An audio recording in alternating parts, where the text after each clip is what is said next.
If you are struggling in your marriage, you're having a hard time, or you're just feeling really dissatisfied, or you just have that sneaking sensation that there must be more, then what do you do?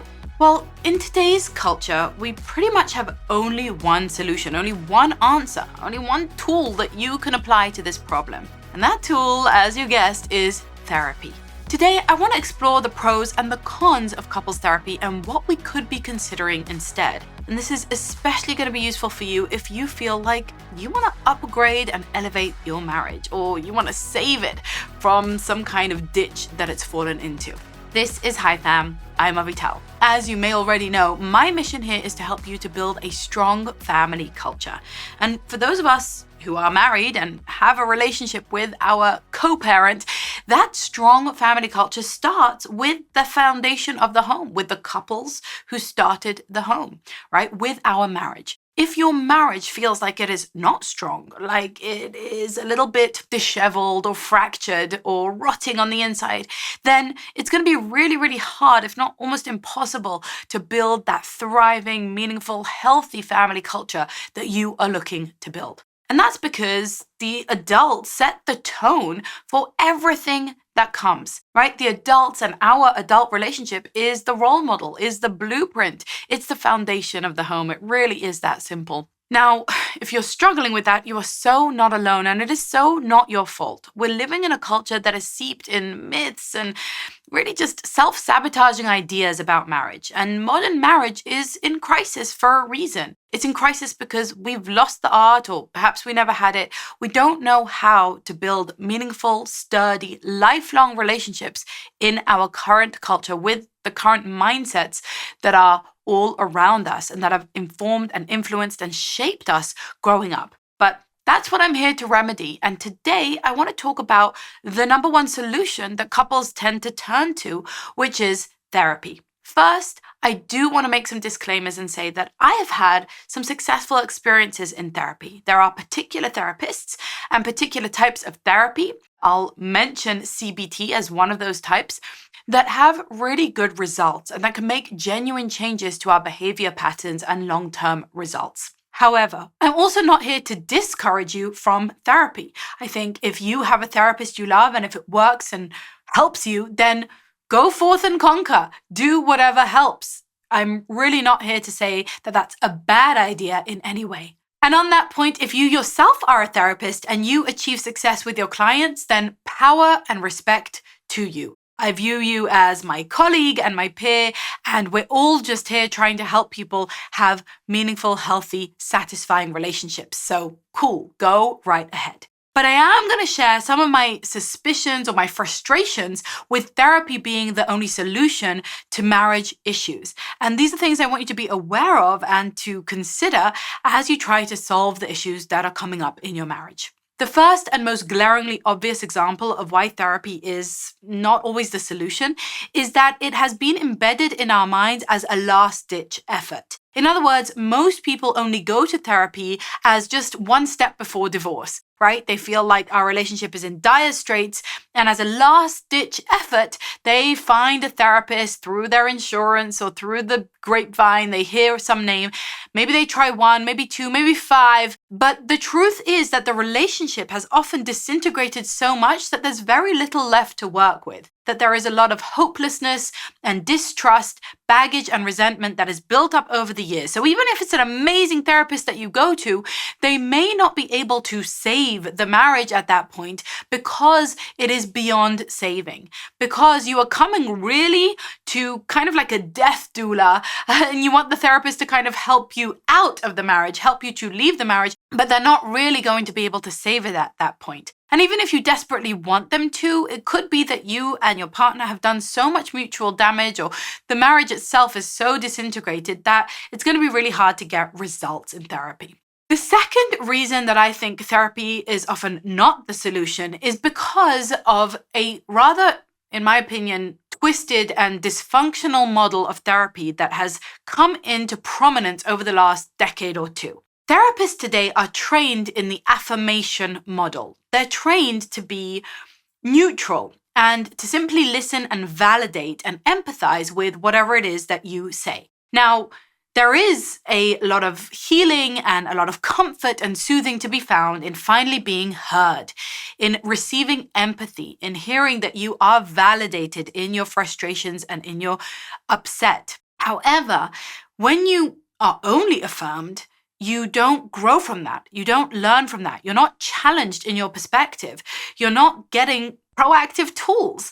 And often this type of empathy and validation can entrench the problem further. It can in fact pathologize you. So this affirmation model is something I really take issue with. I don't think it's the right model for any mental health issue to simply affirm it. If you come in with an issue in your marriage and I simply affirm you, what I've done is just reinforced that issue in your mind. I've said, yep, this is an issue. Yes, you should be upset. Yes, you have every right to feel mistrust and angry and used and abused and all those things. And maybe that feels good to you in the moment. It's kind of, okay, it makes me feel self-righteous. It makes me feel validated and justified in my anger, right? So I feel this kind of righteous outrage, but it does nothing to heal the marriage. In fact, it's counterproductive to healing a marriage. It doesn't hold me to responsibility. It doesn't give me proactive tools or homework to work on. It doesn't give me any kind of hope on the horizon, any light at the end of the tunnel. It simply reaffirms for me what I already know, which is that we're in trouble. And that's a really negative model. Now, that model is based on my third point, and the third reason that I don't like therapy as the be-all and end-all solution to marital issues, which is the following. Therapists are incentivized for you to keep coming back. Therapists are incentivized to keep the problems going. I know this is uncomfortable to say, and for therapists watching this, I get it. We're all trying to make money. We all need to put food on the table. We all need to run our businesses. But there's a problem with the incentive model when you're going to someone who is only going to get paid if you continue to have issues.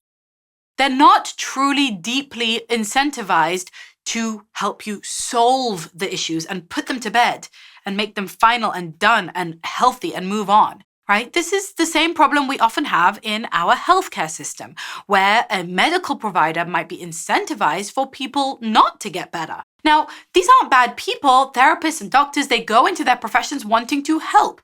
They go into their professions because they do want to heal and solve. There's a problem if the incentive structure is not going to support that desire. They're not going to get monetarily rewarded for you solving your marital problems and feeling great and moving on. They're going to lose a client. Even the best, most honest therapists in the entire world know this and have some kind of subconscious back of the mind realization that if you guys get better, if you move on with your lives, if you're now fine, then they won't have you as a client anymore. I think that's a problem with the model itself, not with any individual therapist, but with the model itself, and it's cause for suspicion. The next problem that I have with therapy that I want you to be aware of is that along with the affirmation model and the incentive to keep you on as a client, there's also a shying away, a kind of abdication of offering any proactive guidance.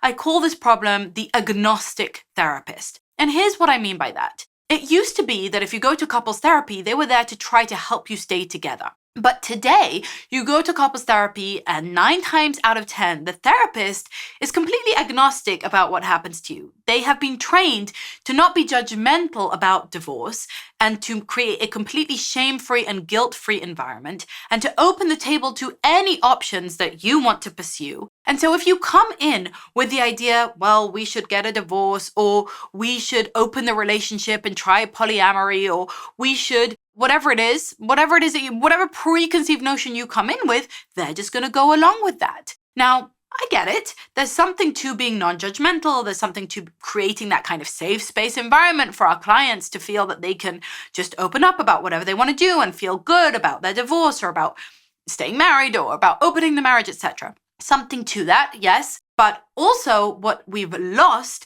is any kind of mentorship, is any kind of guidance, is anyone saying to us, no, your marriage is worthwhile, your marriage is important, your marriage is worth fighting for, your vows meant something, this is good for your children. Now, let me just disclaim here, because I know everybody's brains are probably firing now and bells are going off, and say, there are marriages that need to end. I do believe in a shame-free, fault-free divorce. I think some divorces are necessary. But we have got to a place in our culture where we glamorize divorce and we don't see it as a last resort. And we see it as something that is perfectly legitimate, even when there are children at home and even when there are no very serious, insurmountable grounds, right? We no longer need grounds for divorce. Divorce can just be, well, the marriage has just run its course. Well, we just want other growth opportunities. Well, we're just interested in other things now and other lifestyles. And that's something that, whilst, hey, ever to each his own and everybody's free to do their own thing,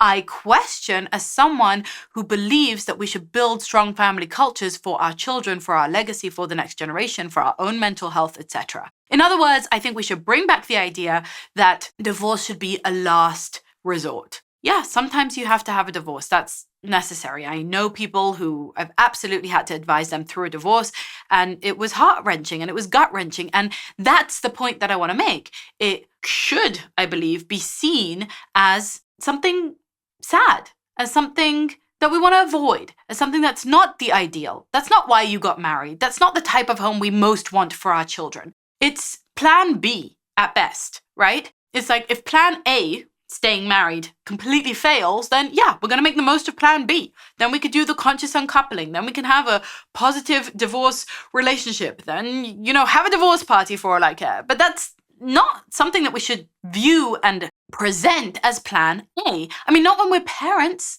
not when there are children at home, because there is ample, evidence, and we just all know this in our gut, that it's better for children to grow up in a two-parent loving home. I know it's unpopular and maybe not politically correct to share that, but that's just the truth. So let's just speak the truth plainly. It's better for us to stay married. It's better for our homes if we can keep our marriage healthy. It's better if we can heal. It's better for ourselves to grow old together. It's better. Now, it's not always available, okay, and then we can make the most of that in a shame-free, fault-free way. But why are the therapists, the people who we go to help us, the people who we go to help us live mentally healthy lives, spiritually, emotionally connected lives, why are they agnostic on this issue? Why aren't they able to help us diagnose whether or not this marriage could survive? I mean, it's like going to a doctor and they're like, well, I don't really care if you live or die. You tell me how you want to go forward with this cancer, and then we'll see what you want. I mean, do you want to fight it? Do you not want to fight it? What do you want? Huh? Why are you agnostic? Why aren't you fighting for my life? Isn't that your profession? Aren't you here to heal? Aren't you here to solve?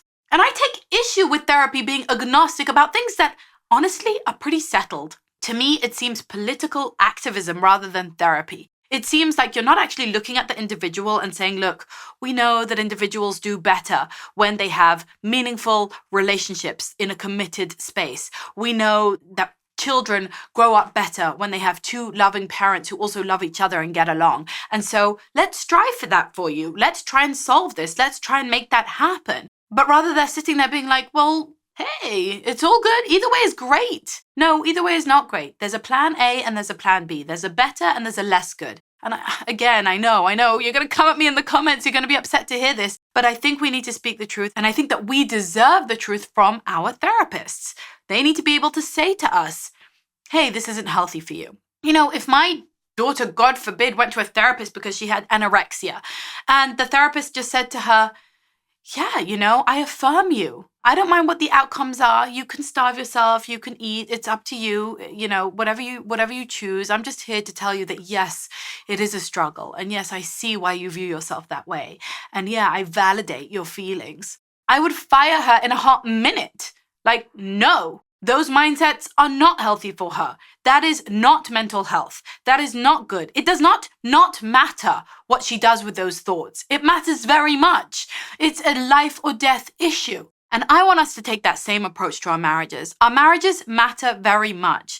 They are meaningful. You did not enter into a marriage just because we're just agnostic about it. We don't mind. No, we committed to someone for the rest of our life till death do us part, in sickness and in health, for richer, for poorer. Like, that means a lot. That means a big, great deal. And then we merged our bank accounts and our DNA and our homes, and we live together and we build a life together.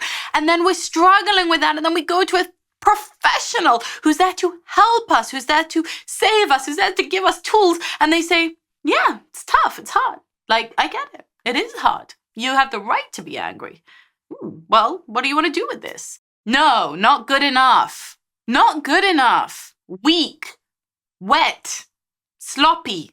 So you might be thinking, okay, every time I hear therapy's a real problem, but what else am I supposed to do? I'm frustrated. I'm dissatisfied. I want more. And this is something I hear so much from my students, and I hear you and I feel you and I've been there myself. So let me tell you what you need to do. We need to treat marriage just like everything else in our culture, as something that you can learn, as something that you can grow in, as something that you can develop, really like a muscle, okay? Like a muscle. Because I lift weights, I grow more muscle mass. I grow stronger muscles. My muscles don't atrophy. And I know how to do that because I've been guided by coaches who teach me. Unfortunately, you probably saw very little of this at home. You are probably seeing none of this in the relationships around you or in your mentors and guides and books and pop culture. Because marriage skills is not something that we're taught, but it should be. You're taught to drive a car, you got trained for your job, you're taking parenting courses, I bet. But what about marriage? Marriage is not something that comes naturally to most people. Most people are self-sabotaging. Most people are creating cycles of resentment instead of cycles of romance. And that's why we need marriage skills. And by the way, that's why I founded Married You. You can check it out at married-you.com and take the free training. And keep watching me here because I'm going to keep bringing you these countercultural ideas. Listen, they're not easy for me to put out there. I get a lot of flack for it, but this is what I truly believe. These are my deepest held beliefs. This is what I think I must do and say in order to help you create a strong family culture and to love parenting and parent from love, because we can't do that if our adult relationship is a mess. I mean, peaceful parenting without peaceful marriage is like wearing your left shoe but not your right. You really need them both for it to work. I hope this has been helpful for you. Leave me your biggest takeaway in the comments below. Be sure to like, subscribe, and share this with someone who you think will find it interesting, or at least spark a conversation with them. Even if you vehemently disagree with everything I've said, I'd love to hear about it. Keep on living that high fam life, and I'll see you here next time.